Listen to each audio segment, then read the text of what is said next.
All right, let's talk more about this and welcome in Ohio Congressman Mike Turner, who represents the 10th District of Ohio, OHIO, right? Great to see you, Congressman. Absolutely. All right. Good to see you. Don't call it Lima either, right? Lima, Ohio. Absolutely. You got that right. That's all I know basically about Ohio. Great people up there. But well, what was your response to finally seeing President Trump come back out on stage, make a public speech for the first time since leaving the White House? Well, it's great to hear him out and to hear his message. And he's absolutely right. The America First agenda that we worked so hard on in the last 4 years, worked, one, on immigration reform, protecting the sovereignty of the United States, protecting the border. Two, making certain that we had a tax structure that at the same time would allow jobs to be grown here as opposed to be sent to China and Mexico. And then, thirdly, we had the important issue of the energy production, making certain that the United States had energy independence and that we had energy production here. All of those are issues that President Biden is attempting to erase. And it's good that he's out pointing those out and letting people understand what they're losing as this administration and this president uses his pen. Let's take a listen to how the crowd reacted at CPAC when the former president mentioned Senate Minority Leader Mitch McConnell. My endorsement of Mitch McConnell at his request. It's all right. It's all right. Now, he made a request. He asked for my endorsement. Brought him from 1 point down to 20 points up, and he won his race in the great state and actually the great Commonwealth of Kentucky, and he won it very easily. And I said, I wonder if I'm doing the right thing here, but you know what? I did what I did, but he went from 1 point down to 20 points up very quickly, immediately actually, and he won his race. And if you compare that to his other elections, I'm sure you'll see something interesting. But you know what? We got a Republican elected. Isn't that really what it's about at the end of the day? I mean, I know there's a lot of people that say, look, we're jaded with the Republican Party. But President Trump, I think, understands this. He obviously doesn't like the things that Mitch McConnell said about him. But he was very clear. There is one path forward here that's a unified Republican Party. And at the end of the day, isn't there a lot more that Donald Trump and Mitch McConnell agree on than they disagree on? Well, as we know, Donald Trump's America First agenda that we got through Congress needed Mitch McConnell's hand to get it through the Senate. Chuck Schumer did everything he could, both procedurally and substantively, to try to stop it. Mitch McConnell maneuvered him out of the way and the agenda through the Senate to get it on the president's desk.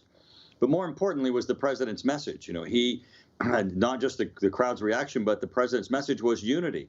We all have to come together and we all have to work together. It's important to have Republicans. We know that the Democrats are our adversaries, and they are adversaries because of what this President Biden is already doing to our economy.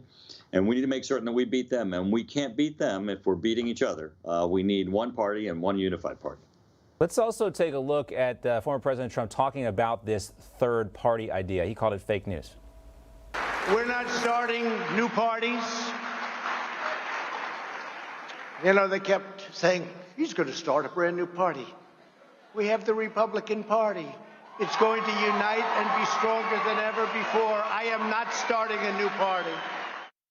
That was pretty strong. The term that came to mind for me was Sherman-esque. Of course, William Tecumseh Sherman, the Union general who was asked if he was going to run, he said, I have not considered it. And if I were asked, I would tell him no. Basically, the answer you want to hear, a definitive answer. Were you surprised to hear him be so clear about that? No, I thought that this would be his answer. And, he said it was fake news, and we didn't really have anything that was coming directly from President Trump that indicated that he was going to split up the party. I mean, regardless of the fact that within the party, there will always be those individuals who have different views. Our party's broad enough to have everyone who have different views.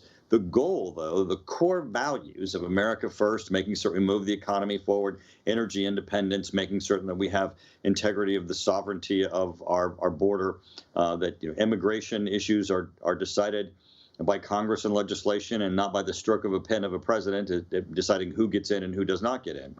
All of those things we all stand behind, and we're only going to be able to make certain we can protect America if we can support each other, be unified, and move forward. Let's also talk, too, a little bit about the CPAC straw poll, which isn't scientific. It is a straw poll here. But I do think if you read between the lines, it tells us a lot. Former President Trump got 55% of the vote on who will be the next nominee from the GOP and who the preferred candidate is. Governor Ron DeSantis got 21%.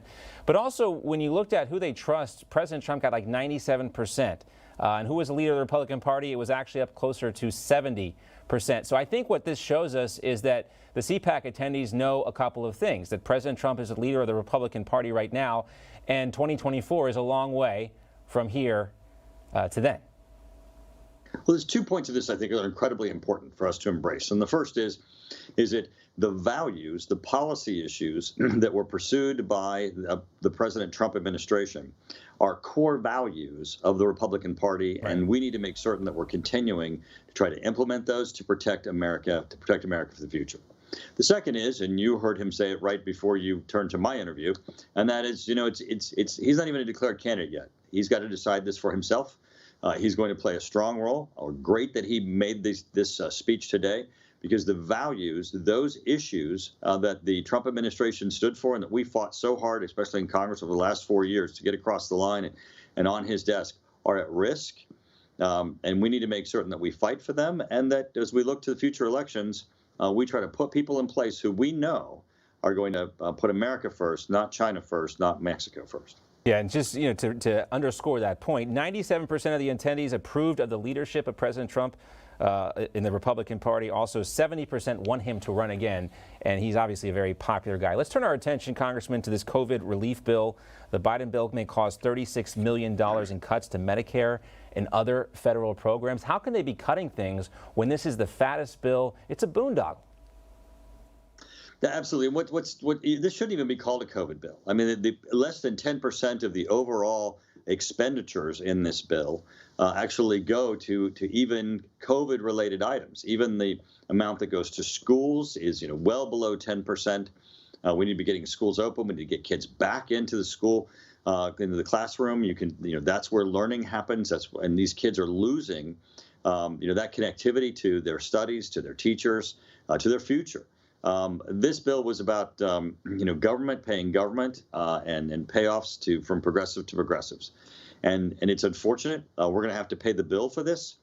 I think there was a lot of things that we could have done that would have helped the economy, that would have helped those who are truly struggling, those who are truly impacted. Certainly, I think this bill, it costs too much, it spends in the wrong places, and it doesn't do the job. There's another bill, too, that's caught our attention as well. That's H.R. 1. It's also known as the For the People Act. And a pro-Republican group known as the American Action Network is launching a campaign in 51 House districts today against this bill. And they are calling it the Corrupt Liberal Campaign Finance Bill. Do you agree with that? Absolutely. And, this bill, portions of this, they actually passed 2 years ago without much fanfare and without much attention from the American public. But this is a dangerous bill, and it tells you where the Democratic Party is going. This bill allows them to dip in to the taxpayers' till to be able to fund their campaigns. So for every dollar that they get in contributions that are less than $200 from an individual, they get $6 of your tax dollars to run for their congressional seats. This is absolutely wrong. The federal government should not be funding political campaigns. It certainly shouldn't be involved in political campaigns. But this is their way. I mean, they believe that government spending should be for everything, right? Right. And so now they want government spending for campaigns. And we always have the option, right? This is wrong. This is stealing from the American public. When we fill out our taxes, we have the option, right, of whether or not we want to contribute to federal campaigns, and it should still be an option. Your side of the story is very important, because what Democrats say, the bill targets voter suppression, dark money, and gerrymandering. But we both know very well that they are just as interested in those things. They're interested in gerrymandering as well. Well, absolutely. And first off, this takes the power from the states. And right. As we know, it's very important that the federal government not step in and control the national elections, because this is just one more step of their attempt to try to eliminate the Electoral College, make this a national election, make it run by Washington instead of by the various states.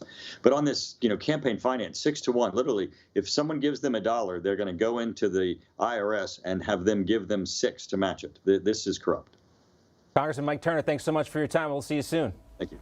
Hi, Emma Reckenberg here. If you like this video, there's a whole lot more to see on Newsmax TV. You can watch for free right here on our YouTube live stream and be the first one here each time our experts break down real news.